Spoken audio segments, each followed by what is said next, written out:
Hello guys and welcome back. Today I'll show you how to install OptiFine for Minecraft on Windows. Firstly, you need to verify the latest release of the Minecraft version you have. Then, go to OptiFine's Downloads page.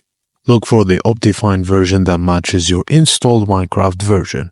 If it's not visible, just click Show All Versions at the bottom of the page. Click on the download button next to your desired version. You'll be directed to an ad page. Wait for a few seconds, then click Skip in the top right corner to continue. On the next page, just click Download to save the OptiFine installer to your computer. Just note that if you plan to use OptiFine with Minecraft Forge, install Forge before continuing.